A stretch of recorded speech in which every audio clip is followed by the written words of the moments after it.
So sleep is huge. It is so critical. Your kids need to go to bed at a decent hour and get the amount of sleep they need. And for teens, like really 8 to 9 hours is fantastic. And that is a hard thing to do. So as parents, what does that look like? We need to prioritize our own sleep. We need to have our electronics outside of our bedroom. Just like I tell kids to have their electronics outside of their bedroom. Parents, you need to do the same thing. Yeah. So it's a lot about modeling and prioritizing.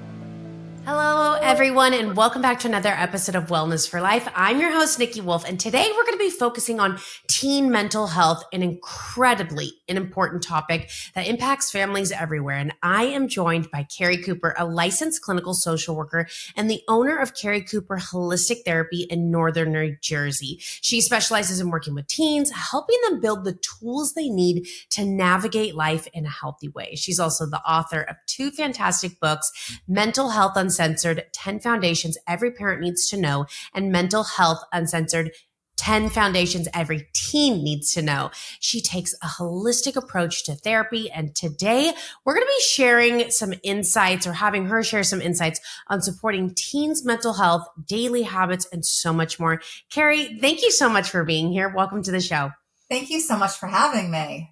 Absolutely. I'm so excited for this conversation. I mean, I feel like a lot of conversations I'm excited for, but this one in particularly, one, because I have kids, and I just think each season of life brings its own challenges, and learning to navigate and guide our children in a way, because what we'll explore today is they need boundaries. They need, the struggle. There's so many important things. And I think there's so much parenting information out there that it can be oversaturated and we don't know what to apply. And so we'll pull into your insights and your approaches, but also with experiences and, testimonies from your clients and how this has made a difference. But before we even really get into the meat of all that, can you tell us a little bit about your journey in counseling and how you developed a holistic approach to working with teens?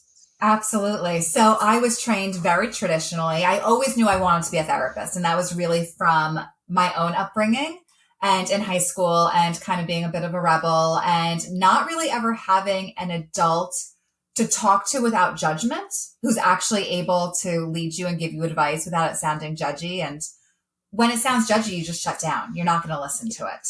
Yeah. So I always knew I wanted to be that person for somebody, to be able to help somebody get through those teen years where you're going to make a million mistakes, but not be judged for it. But instead, like, okay, here's some problem solving tools and let's figure it out. And how do we make it better? And how do you not repeat this behavior? So I went to school to become a therapist, again, very traditionally trained, and jumped right into always working with children and adolescents. And I've worked from schools to residentials to group homes to you name it. And, you'd have these huge clinical teams, and these kids were getting so much care, psychiatrists, group therapy, individual therapy, family therapy. And like they'd get better, but not 100%. And I was constantly thinking, what are we missing here? Like something is missing. And it wasn't until one of my own kids, she was a toddler who was horrendous with her behavior, like beyond horrendous. And she always had like a little runny nose and a little nighttime cough. And after going to so many different doctors who just said, well, she's allergic to something, let's put her on meds, or her nose structure is wrong, let's fix it, or this is just normal toddler behavior. Finally, someone said to me, pull her off dairy. And I was like, you're insane, but I'm willing to try it. And her behavior changed dramatically. She has a dairy insensitivity, sensitivity. And even to this day, she can tolerate it now, but like if she has like too much, she's like really cranky, and she's 15 now. So to this day, it impacts her. Well, and it makes sense. As toddlers, we don't have the words to, or they don't have the words to communicate. And so it comes out with, anger and hitting and all this kind of stuff. Horrendous. And like everything's just inflamed and her body's not responding well. So at that point, I was like, how many other kids have I treated that have some type of food sensitivity? And that's kind of what started me on my journey of the holistic approach. And I actually went back to school to become a health coach as well, because I needed more information to share with my clients. This is not something you're taught. And through really everything I've learned and all of my studying and just diving into the research and the material and working with my own clients, I've noticed that you need foundations for strong mental health. And that's why I wrote a book about it. And the physical ones, especially, if you're not eating well, if you're not moving your body, if you're not sleeping well, your mental health is always going to be an uphill battle. And we look at that, you could look at our toddlers. And when our toddlers don't nap, we're like, oh my gosh, they're so cranky. But then we forget that when it comes to teenagers. When your teenagers aren't sleeping well, of course they're going to be cranky the next day. And most of our teenagers are not sleeping well at all. So we forget the basics. And then we're like, they can't focus in school. Well, right, because they just had an energy drink in the morning and now they're crashing and they're on no sleep. So we keep on trying to fix. And I see all through society as well, even with the school systems now, they keep on trying to fix these really big problems of mental health and trying to do these huge programs and, all this stuff. And that's great, but they're forgetting the basics. Mm-hmm. Maybe don't give the kids 5 hours of homework a night so they're going to sleep late. Maybe start school a little bit later because that's their natural rhythm. Maybe don't sell soda in the vending machines. So we're forgetting the basics. And that's really what started me on my journey. And now not only do I do traditional talk therapy, but I'm constantly asking my kids, how are you sleeping? How are you eating? Are you exercising? Did you see the light of day? Because all of that is important for mental health. And with that combined approach is when I've seen the most amazing results. I love that. And now I'm curious, when your teens are answering these questions, one, I hope they're honest. Like, I hope they come in. I guess it's a spectrum of like, okay, well, my parents made me come in versus I'm excited to be here. Like, it very well could be that spectrum. But for the ones that are answering honestly, what is that gap of, okay, are they actually applying the principles, or are they doing something about it? And I guess that comes to your way of training and talking and guiding them. If they view you as a trusted source and a companion and somebody that's going to fight for them, maybe they will listen to you, just like you said you were missing when you were a teen. I mean, how have you seen that play out when you're like, okay, well, clearly we need more sleep. Yeah. Are you going to do something about it? How does that go? What I normally start with is actually hydration. Hydration is so important, and normally the easiest thing for them to start changing. Because luckily now really schools do allow like the water bottles in school all day and you can hydrate, which is a big change from when we grew up. Like you couldn't even go to the water. Think about that. Yeah. You were just dehydrated all day long. Yeah. And especially if you started your morning with orange juice, right, or if you got juice later on, or even sodas. I mean, where's your form of water?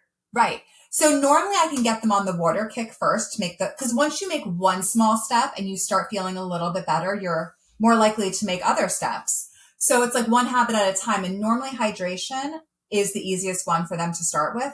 And I normally, especially with the girls, kind of hook it with, and it helps your skin. Yep. Fantastic. And it does. And that's actually what oftentimes they notice first. And for teenagers, that's what's important to them. Mm-hmm. I could tell them to get off social media. I could tell them to go to bed earlier because it's good for their mental health, but they're not seeing that immediately. They're seeing whether or not their lips are cracked and dry. And if they're drinking more water, it's like, oh, maybe she's onto something.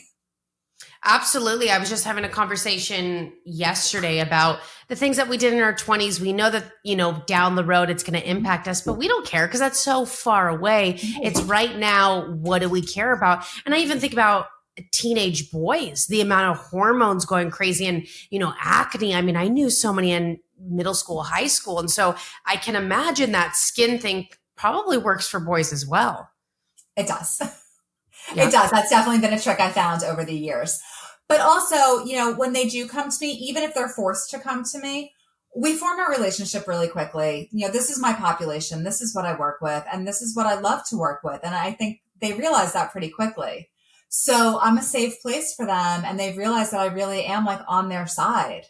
Yeah. And when they have somebody like that to join with, they're able to make a lot of changes. I mean, I've had kids surprise me. They come into my office and they're like, so Keri, I just deleted TikTok. I was like, oh, we didn't even talk about that. But yeah, but you talked about social media and how it's not great for me. And I think you might be right. So I just did it. And I was like, oh my God, that's awesome. Oh, that's so fantastic. And I can imagine, as adults, we're hooked. I can't even imagine what it's being like a teen. Yeah. And we forget that. And also, when we talk about wanting our teens to have good mental health, it comes right back to us as parents. Mm-hmm. And if they see us on our phones scrolling all day, what is that showing them? And I have kids who say it to me all the time in my office. They're like, well, my mom's playing Candy Crush every time she can. And I'm like, oh, yeah, that's what you're saying. So I have 4 kids, and, I try to model some of that behavior at home. And trust me, we are not perfect parents at my house either. Emotions get in the way. But I always try to make sure that I have books all over my living room. So if I'm sitting there amazingly with nothing to do one moment, instead of scrolling on my phone, I'm going to grab a book. That's fantastic. That's something that I feel like I need to start implementing, because my daughter has books and she picks it up all the time, but it's a, quick go-to. And unfortunately, I document her whole life. I'm taking a billion photos. So she's used to a phone in front of her face. Yeah. Luckily, we don't do YouTube or watch anything like that. But we also have to start with us. And I think part of that also comes with boundaries. And that's something that I'd like to explore. And I know we hear this even, when we were younger, that kids want boundaries. Kids need boundaries. What is your approach in regards to boundaries, and why is that so important and connected to the mental health of teens?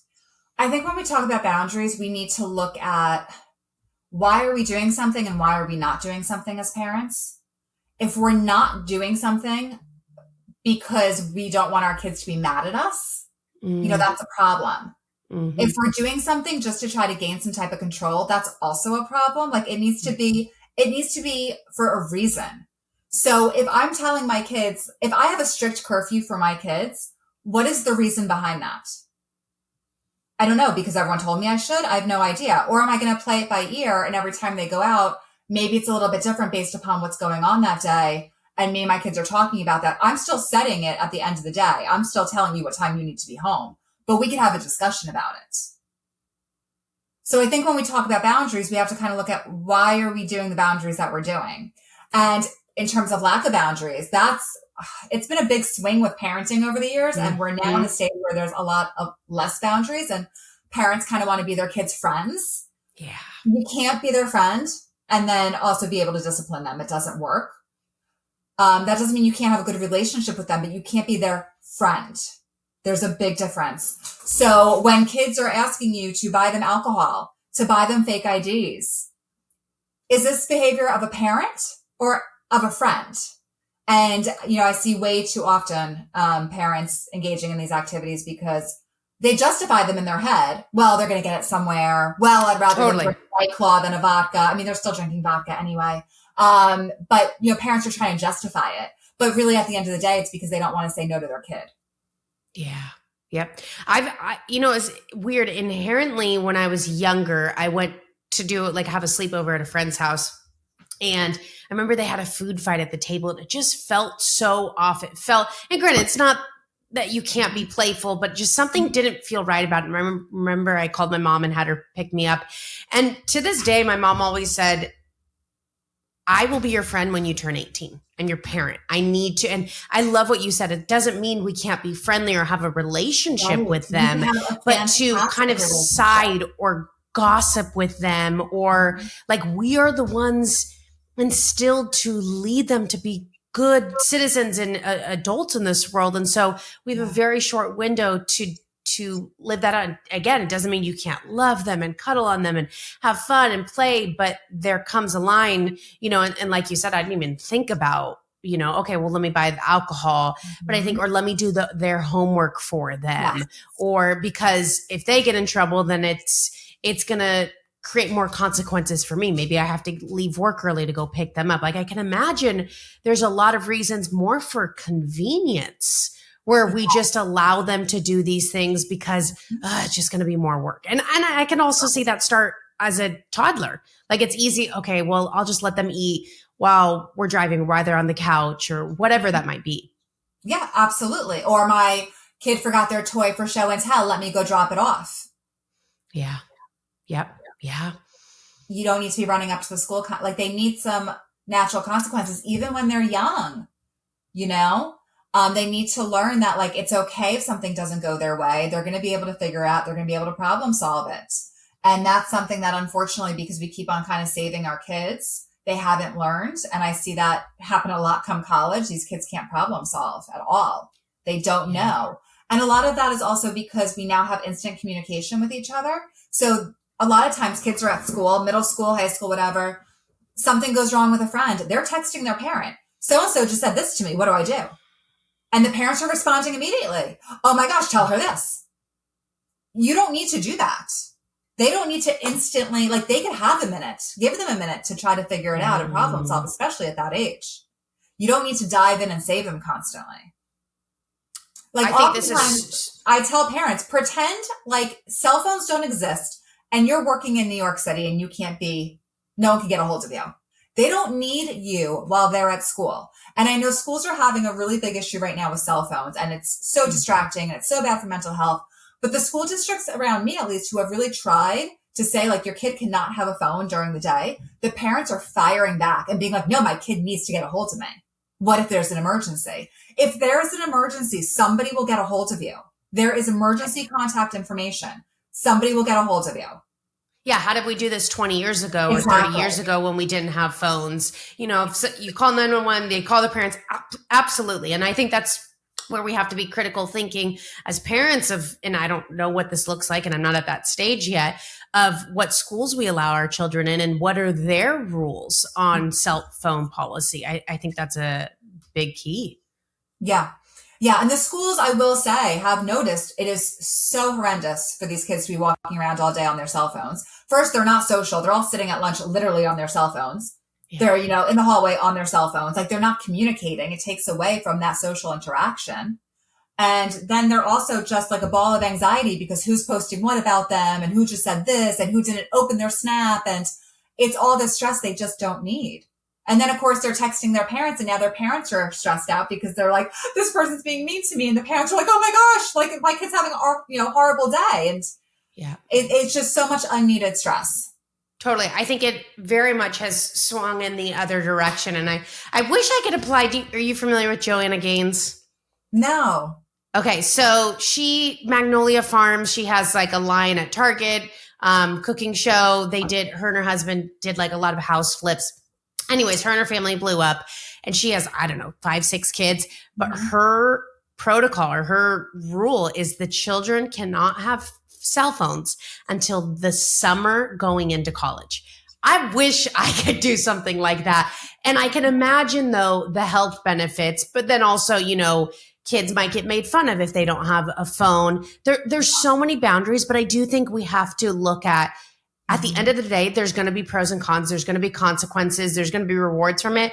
We got to see what has more weight behind it. And that's the thing. We really have to take a critical approach to everything. And it can't be a blanket statement normally, and every kid is also different. You said in the beginning, like this parenting journey is kind of crazy and you're always trying to figure out how to do it and how to do it better and all these books and information.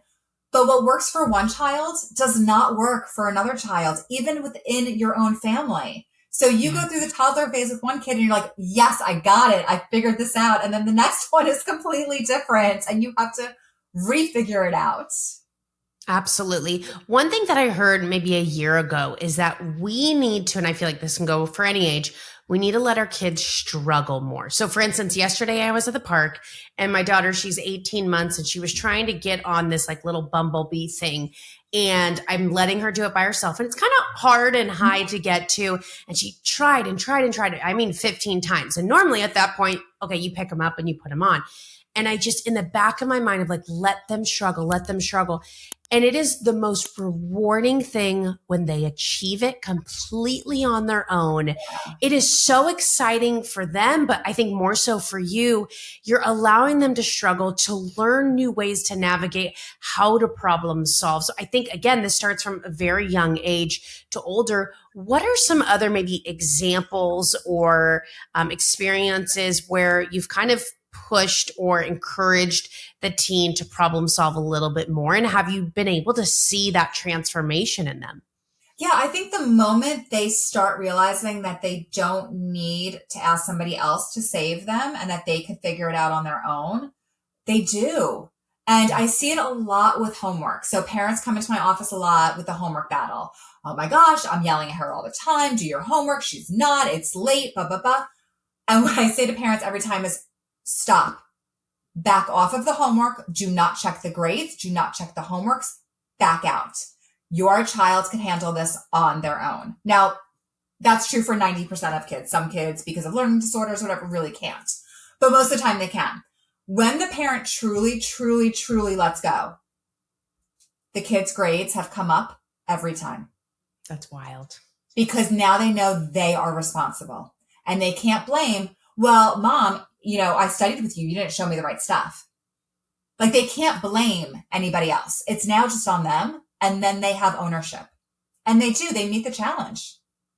Well, and I can imagine if they don't meet the challenge and they get the poor grades, I mean, whether the parents put on consequences or remove some of the rewards or they can't go out, whatever that looks like, that'll start impacting you and influencing you. Okay, I actually need to buckle down. Yeah, absolutely. They figure it out. But that it's very scary for parents who are like, my kid's barely, a C student. You want me to back out? Yes, I do. I do. Yeah. But then the kids really do it. And it's absolutely wonderful to see. I can imagine the work that you do with teens, half of the work is probably just towards the parents alone of like, no, pull back, let them figure it out. I think that's a big thing. Parents who just adore their children, yes, who mean well, and I get that and I know that, but it's also like, there has to be a little bit of separation. You can't feel everything your child feels. Like, the moment your child is left out of something, it can't be so emotional for that parent. And I know it's hard, but there has to be some type of separation, because I have kids in my office all the time who don't talk to their parents because they know how upset their parents get about it when they talk to them. Like, we need to be just a source of support for them rather than also crying with them about them being left out and being angry and being like, oh my gosh, I'm going to call her mom. And no, like, just be there for your child. That is incredible. And I can already see a handful of parents where that is the direction that they're in. But how do we practically do that as a parent? How do we go from being so super empathetic and feeling what they feel to making that switch? I can't imagine it happens overnight. Like, what are some of maybe guidance or tips that you can offer to them? I think one is to know that, like, it's okay. This is short-lived. Like, it's going to be okay. They're going to survive. They're going to go through negative emotions. But when they know that their parent is there, just to be that person, to hug them, to tell them, like, you're going to get through this. I get this is hard. But not to then dump their emotions back on that kid. That's where they need to be. Because when they get so upset, then the kid gets even more upset about, oh my gosh, now my parents are upset about this. And it only makes it worse. I can't remember if it was you in a previous call that told me this, but I'm sensing this. When we are stripping our children away of the struggle or figuring it out on our own, we are literally stealing them an opportunity to grow and learn and improve and become better children, adults. And every time we fix it, like, maybe that could also be a way of where you're like, you're actually making this more difficult for them. Mm-hmm. When you allow them this temporary struggle, they're going to be better because of it. Absolutely. Absolutely. I just had that conversation this week at work. Really difficult social situation happened, and the mom wanted to really jump in and call the friends, parents and fix it. And I was like, she's in high school. Like, she's got to figure this out. And if you don't let her do it now, how is she going to do it when she goes to college? Like, let her learn it right now. And it's going to be hard. And it's not going to be pretty right now, but she's going to get through it. Yeah, absolutely. Now, I kind of want to pivot over to daily habits, routine. We've briefly touched upon, the importance of sleep and diet. What are some of these other daily habits that you feel are connected to mental health? Maybe some just like simple everyday things that teens can be applying. Well, sleep is my number one. I love sleep so much that I actually got certified as a sleep science coach. Oh, amazing. And now I launched a whole other business to work with adults for sleep, because it is the foundation of all physical and mental health. Yep. So sleep is huge. It is so critical. Your kids need to go to bed at a decent hour and get the amount of sleep they need. And for teens, like, really 8 to 9 hours is fantastic. And that is a hard thing to do. So as parents, what does that look like? We need to prioritize our own sleep. Mm-hmm. We need to have our electronics outside of our bedroom. Just like I tell kids to have their electronics outside of their bedroom. Parents, you need to do the same thing. Yeah. So it's a lot about modeling and prioritizing. I also talk a lot about healthy eating. You need to eat real food. If you're eating all processed food, you're going to feel like processed food. You're going to feel fake and junky and gross. And again, kids aren't going grocery shopping. This is the parents. And I get that your kids are going to go out with their friends and they're going to eat junk, and that's okay because that's a smaller portion of the time. Again, eating healthy it's not 100%. If there's a balance in there. But if at home you're providing good quality meals, good quality food, that's a huge step in the right direction. And I love talking about family dinners. They are so important, and we are forgetting this as an entire society. Studies have been done on family dinners. You want your kids to be less likely to use drugs? Do you want your kids to have higher grades? You want your kids to be less sexually active? Have family dinner. It's all, the research is linking it all the time. And you may not be able to do it 7 nights a week, but the more you do it, the better those benefits are. I can imagine for the entire family too. I mean, Yeah. I remember growing up and we sat around the table, we talked about our day. Mm-hmm. You laughed, you played, you got in trouble. If you didn't finish this, you can't, all these different things. But I think it's absolutely so important. And, I think we live in this like rushed go environment. And I also think, because I see myself often, and I'm really trying to make the push to sit down at the table with her, but I eat at a different schedule than her, and I'm standing up because I'm also cleaning the dishes while she's eating, and we just want to fit so much into a small window. And I do think, different ages, it's going to vary. When my kids are maybe 9 years old and we can sit down at a table and have a dinner. And I think a lot of times we're concerned of like, okay, well, what if she throws the food and is cranky? Well, that's everything that we're talking about now. You have to instill these practices early on so that they don't act up like that. I mean, there's one-offs, but we have to set these boundaries that they know, okay, this is time to eat dinner, that we sit here. If you don't want to eat, you could still sit here.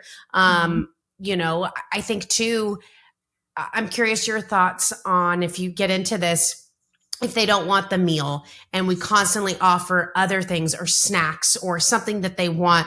I mean, I'm currently in that with my toddler, but one thing that I'm hearing is if they don't want the meal, maybe you can offer them one other thing. If they don't want it, you put it away. They're going to come back hungry enough the next time and they're going to eat it. Yeah. I don't know what your thoughts are. What we do with food in my house, and family dinner is really important to us, especially Sunday dinner. But what we do with food is, I have 4 children. They all have different palates, and I can respect that. And I have some that are slightly pickier than others as well. I make one meal.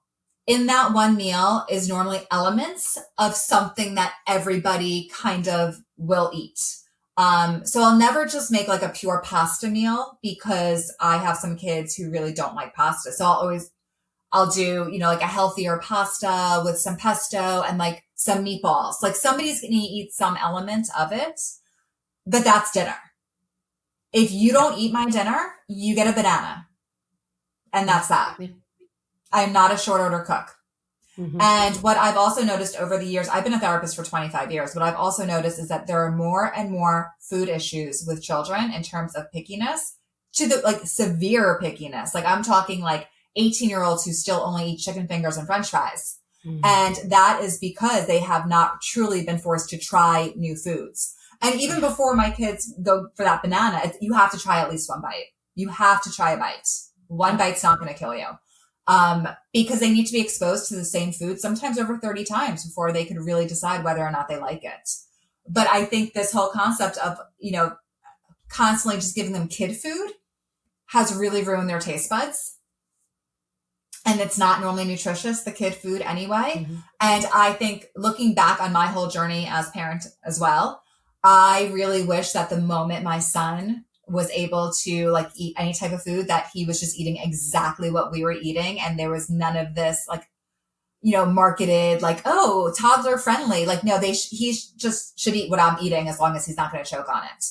Because Absolutely. He is a pickier kid and my other ones are not. Yeah.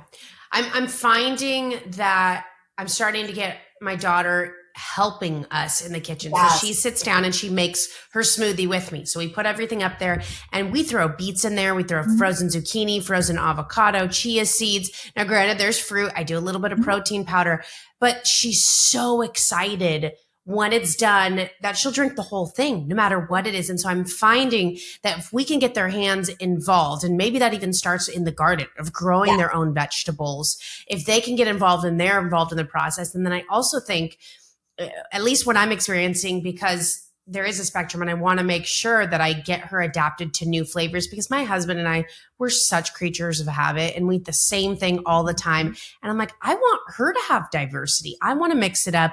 But I notice that when we make our own food, whether it's more accommodating to a child, at least it's homemade. Yes. At least I can still sprinkle in some of my other ingredients. Like if we make a muffin, we don't really eat muffins. But if we're making a muffin at home, we could still add our more natural flavors and it's still a real food. Absolutely. Absolutely. And again, like when we talk about eating, I never deprive. Like, have your dessert, enjoy it. But the more we can make it out of real food, the better. And that's just better for their taste buds and how it develops. But you know, my kids will easily make chocolate chip cookies from scratch and stuff like that. And that's perfectly fine. You know, that there's no problem with that. But again, it's the real food concept instead of all the chemicals. We really don't know what these chemicals are doing. And there's I think there are some studies to some of the things we do know, like the red dyes. It's only the tip of the iceberg, to be honest with you, with what they're finding. I think it's, you know, pretty bad.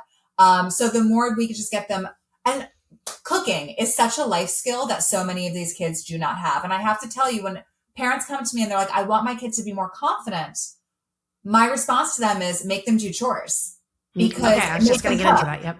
Because if you have a child going off to college who does not even know how to make, like, you know, a chicken cutlet or basic pasta, do you think they're going to be confident living like in an apartment with a kitchen? They don't even know how to use it. So the more you can, you know, give them that stuff, it's just, it helps them feel more confident that they can actually do things. Well, let's dive into this conversation on chores, you know, talking about making the bed, doing their own laundry. Obviously, there's different chores depending on the age of the child. But I know some parents are like, okay, I'll give you money if you do this. And then I've heard the other side of the coin. They shouldn't be paid to make their own bed. I mean, maybe if it was stuff like, okay, you're going to clean the rain gutters, maybe it's something if it was like a bigger one-off, but what's your thoughts on chores? Yeah, I don't like paying for chores at all. Yeah. I also don't like chore charts at all either. Okay. I find they get into more of a battle than anything else. I'm much more like, okay, I'm cleaning the bathroom. Hey, can you come in here and like help me with this? And more like, and again, based on your kid's schedule and what's happening in their life, like you have to kind of take things into consideration. If your child is all of a sudden studying for like, you know, 3 honors classes that week with tests and quizzes, like maybe that's not the best time. But if they're sitting around and you're already cleaning the kitchen, to say to them like, hey, can you put the dishes away? Can you do this? There are some basic stuff. Like when your child leaves the table, they should take their dishes with them. Like that's just basic. And my favorite chore of all is laundry. If children do their own laundry, really from the age that they can physically get it down there and get it into the washer machine, it's not challenging. Teach them once, they'll figure it out. They'll know how to do it. Laundry makes them time manage. It makes them pre-plan. And if they don't get it done, the only person it impacts is them. It is like the perfect thing to give them. And when they're young, listen, there's going to be times when they forget to wash something. They forget to wash their baseball jersey. They forget to fine. They're going to wear a dirty one. It's okay. Next time they're going to plan. In high school, if they forget that something is dirty and they wanted to wear it to a party next week and now it's dirty, they're going to have to figure that out.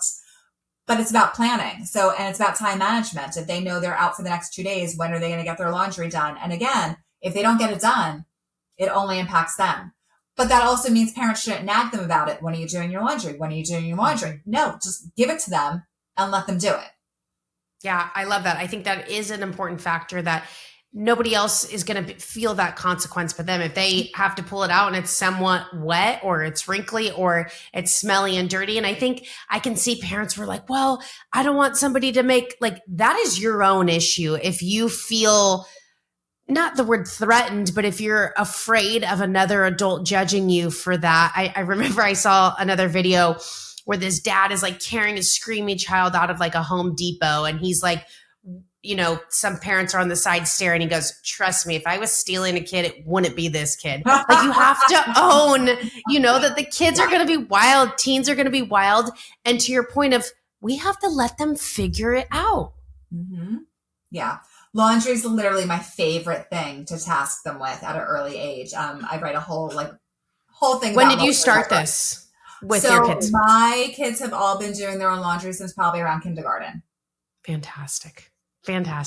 Yeah. And listen, and there's moments, especially when they start out doing it, where like I heard from my youngest one, like, Mom, I have no clean underwear. And I'm like, normally when you get down to the last 2 or 3 pairs, you should probably think about doing it. Listen, she went to school, she figured it out. I'm not sure what she did, but yeah, we went commando. Right. Use your sister's underwear, use dirty underwear. I don't really care. Yeah. It's fine.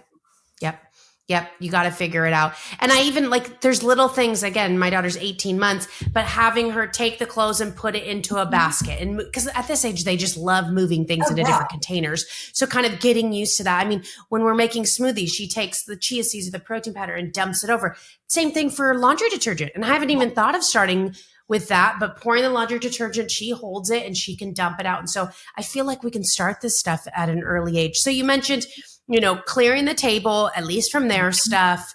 And I think that's where like Montessori comes in a little bit, where you give them more independence on doing these things. Are there any other chores, if we're going to call them chores, or just things that they should be doing that you kind of talk to parents about, or you talk to kids about?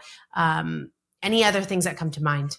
I think a lot of it depends on the age. But I definitely am a big believer in they need to be packing their own lunch. They're able to pack their own lunch. Packing their own lunch, making sure it's done the night before. That way it's easier to deal with. And, making sure that their book bag is their responsibility and that they're putting their stuff away and that they're all organized for the next day. In terms of the bedrooms, I tell parents a lot, close the door. Don't get into the fight about it. It's their personal space. Unless it becomes like a health hazard, you may just want to look the other way, especially teenagers, because it's really their space. And the more you kind of harp on them to clean it, the more sometimes it gets messier. And again, all my kids are very different with how they keep their room. One is beyond ridiculously clean. Another one, there could be other humans in there and I just wouldn't know about it. And at the end of the day, it doesn't matter. Yeah. No, that's a good point. I know we're moving at the end of next year and we're going to make one room kind of the playroom where it's like the yes room, where they're allowed, because I think kids want to do crazy stuff. And if they're going to have so many rules in other areas of the house, it's important that we give them an opportunity to kind of creative style and play and do all that kind of stuff. One thing you just mentioned though is packing their lunch boxes. And I feel like this is something outside of the laundry that this can impact, because what if they just want, now granted, you're the one bringing food into the house, but what if they want the veggie? Okay, let's say you even purchase healthy things, but they still just get 2 bananas and veggie straws and kind of more of a not a substantial meal. I guess there's give and take on that, but how do you go about packing lunches? In kindergarten, I was waiting outside the doors for my daughter and a bunch of moms were talking about lunches. And somebody said to me, what do you pack for your daughter? And I said, I have no idea what my daughter takes to lunch. I have no idea. I know that all the food in my house is pretty healthy. Mm-hmm. I have no idea what she's packing. So the next day I did look. I was like, what are you packing over there? Yeah. And it's interesting. She'll normally throw an orange in there and some, chips. And then she'll also roll up some ham and throw it in there. I was like, that looks good to me. It's lunch. It's one meal. Again, she's not bringing garbage. So do I really care if she packed 3 bananas and some pretzels? No, not really. But she's really proud of packing her own lunch and knows that she can do it all on her own. Yeah. And that's a good point. It's only one meal. And I also think we're in charge of what comes in the house.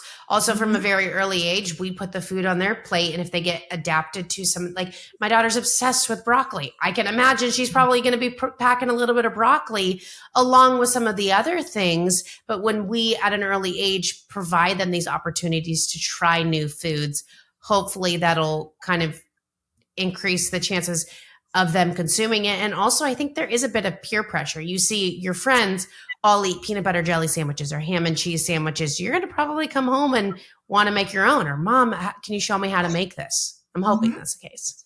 Yeah, absolutely. And some kids are more creative with their lunches than others, and that's fine. And some kids are more creature of habit, and that's okay too. As adults, we're the same way. Some adults Mm-hmm. really kind of have the same lunch all the time.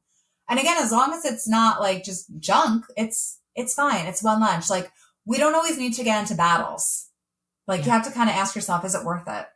Yeah. I think that's a big thing. I think even with spouses or adults, it's like, pick your battle. Is this an important one? We're watching some videos on, there's three generally ways that we talk to our children. And one is with questions, one is with statements, and one is with directions. And to be intentional, because sometimes we just bombard them with questions. And, is that going to be helpful? Sometimes let them figure it out, or give them, no, that we are going to brush our teeth, not do you want to brush your teeth? I think we have Right. to think through these things a little bit better. Yeah. Yeah, that's the thing. There's some things that you're going to battle on, like brushing your teeth is an optional. So I'm going to save my energy for that one, not what they're necessarily eating for lunch. You're right. Totally. Absolutely. That makes sense. Now, when it comes to misconceptions of parenting, and I know we kind of talked about allowing them to struggle or allowing them to get the consequences, what are some other misconceptions that you feel some of parents, and I know you mostly work with teens, but I'm assuming that there's still a strong relationship with the parents, that they have coming in and how it's resulting in their teens' misbehavior? I think one of the biggest things I see is really the parents are expecting the kids to come out of school and just tell them all about their day. Mm. Like this, because the parents miss them, and I get that. And they miss them and they don't know what happened that day. And the kids get in the car and the parents are like, tell me about your day. And then when the kids don't give enough or just like fine, the parents actually get really upset by it. But parents need to realize your kid just went through a whole day of school. They are tired. Mm-hmm. They may not want to get in the car and just like blab away. You got to give them a little bit of space, and that's okay. And they may also just not want to tell you everything about the day. And that's not because you don't have a good relationship with them. Again, every child is different. Some will talk your ear off all day. Other ones are just going to be like, yeah, it was all right. Okay, you have to meet them where they're at.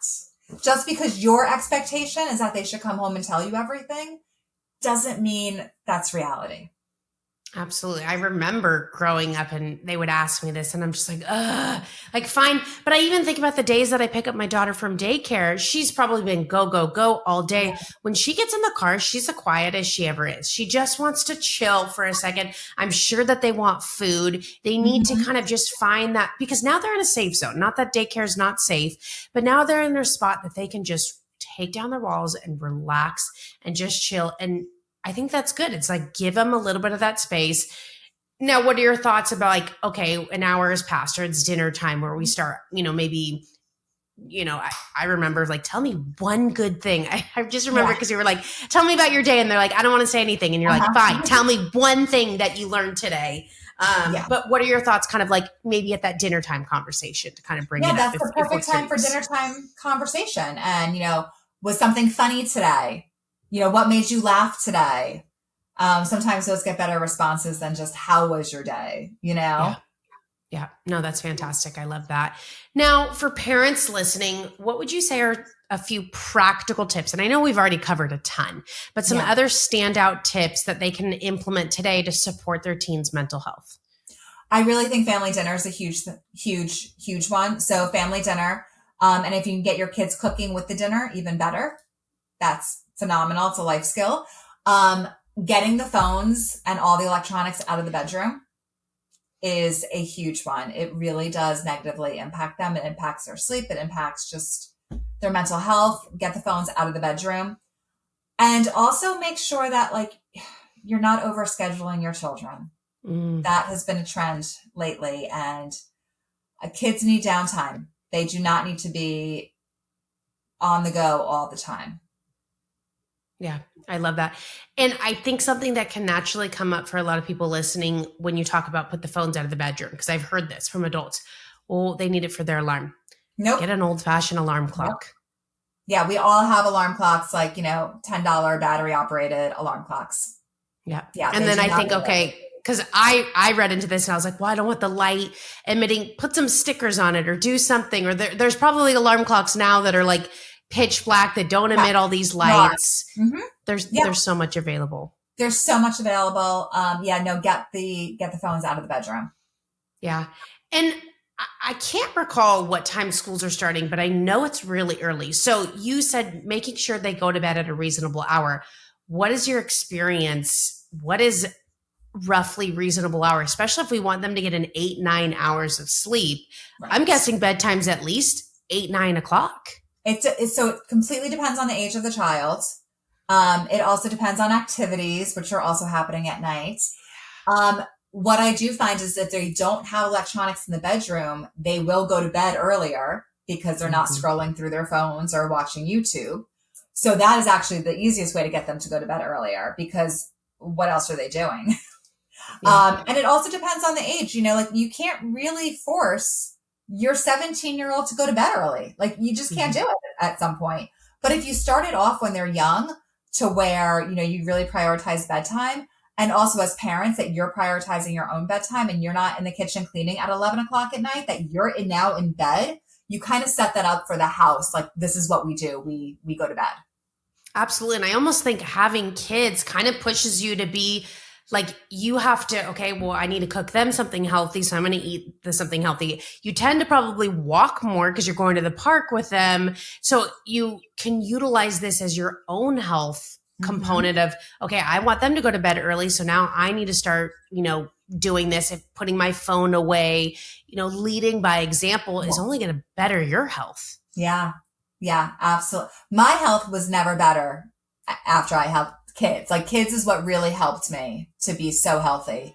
And also then, like, learning so much about mental health and the food we eat and the sleep we need. I was not a healthy teenager. I was drinking, soda constantly, not hydrated, eating garbage food, not exercising. And I feel so much better now that I'm eating real food and hydrating, and I get great sleep and also exercising every day. Yeah. Well, and it's cool when you're exercising and then you start seeing your children pick up the dumbbells or do some sort of exercise, because they've seen, like, I do a boot camp every Monday and she comes over when I'm doing push-ups and she kind of like lays on her belly. And it's the coolest thing to see her start.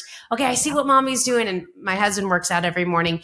They start picking up on these behaviors. And it's so important at a very early age that we start kind of laying these out. I even think about as simple as disciplining our dogs. Like, if we are a little bit more aggressive, she's now in the hitting phase. And that doesn't help if we hit our dogs to discipline them. And so I was talking to my husband, I'm like, well, maybe we need to get down on their level, talk in a firm voice, look in we're talking about the dogs, but she's picking up all these other behaviors. And so it makes us so conscious of what we're doing. But I think it only helps in the long run. Absolutely. Absolutely. So model the behavior. And in the meantime, you're going to get healthier and feel better too, which only allows you to have more patience then with your children. Yeah, because you struggle, like if you're in the middle of it and you're like, wow, I have to pull back or make this change. Yeah, it kind of gives you more empathy of what they're experiencing. I like that. And you just feel better. There any you can handle more? Yeah, absolutely.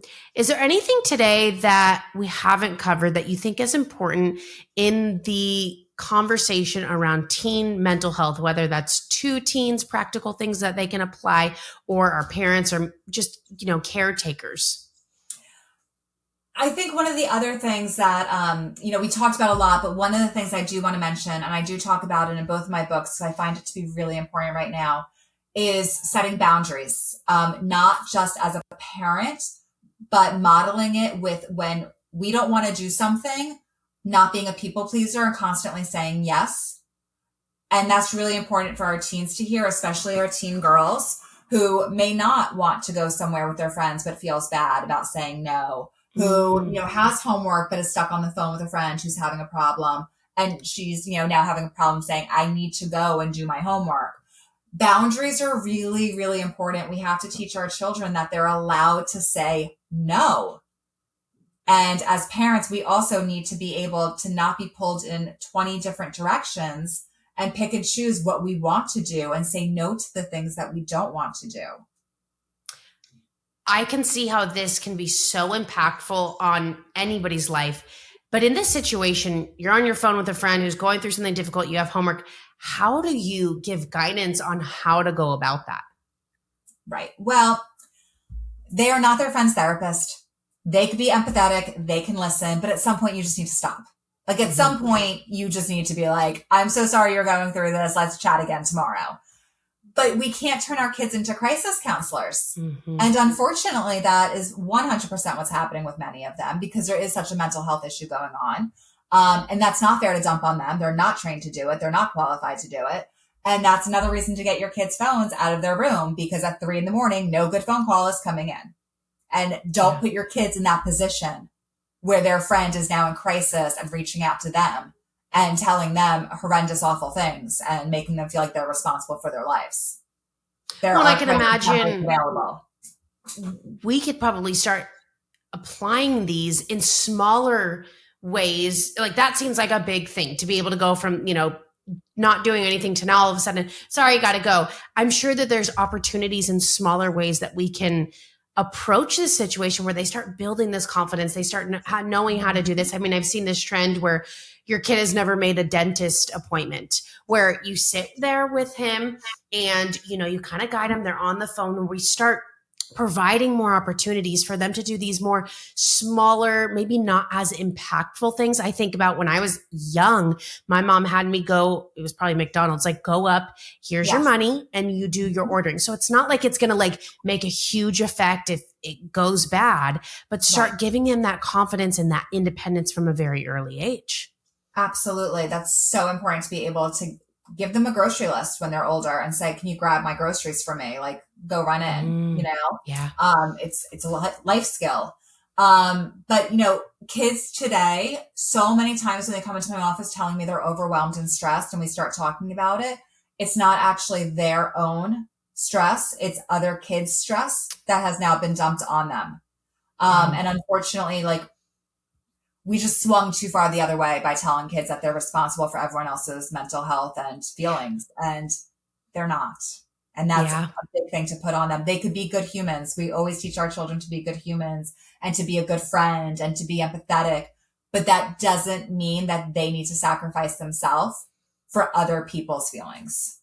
You're so right. And again, I think this stuff can start at an early age. I mean, I'm sorry, I'm keep bringing examples, but I can see how this stuff applies. And I think about even young kids when another kid comes and they're playing with the toy and they grab the toy and you're like, no, you can share. Well, I think that's a good opportunity to say, okay, she's still playing with it for 2 more minutes and then she can share. I think a lot of times as parents, we're like, no, share. You can't hog it. But I think that's the time where we start setting more of these boundaries that I will share, but we can also learn to say no. What are your thoughts on that? Absolutely. Yeah. I'm going to play with my toy for a few more minutes and then I'll give it to you. Yeah. Yeah. Fantastic.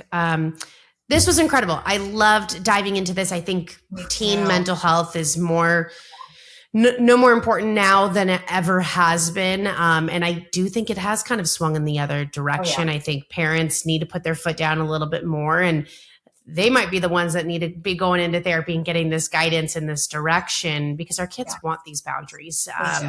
They're going to feel the impact in the end. Keri, where can people find your work, your books, more information about you, social media? Yeah. On Instagram, Keri Cooper Holistic Therapy, and my website's kericooperholistictherapy.com. I also have my sleep website, which is sleepsolutionsbykeri.com. And my books are on Amazon: Mental Health Uncensored, 10 Foundations Every Parent Needs to Know, and Mental Health Uncensored, 10 Foundations Every Teen Needs to Know. And that's a workbook for the teens, so they can actually go through it and see for themselves how much they're sleeping and track it and track their moods. And it's really helpful for them. Fantastic. Well, this was incredible. I absolutely enjoyed this conversation. I hope listeners take away bits and pieces that they can apply today, maybe, guiding their kids, their teens through a little bit of this chaos, learn some of these tools. I think we will all be better because of it. So thank you so much for being here. Thank you. Absolutely. All right. Take care.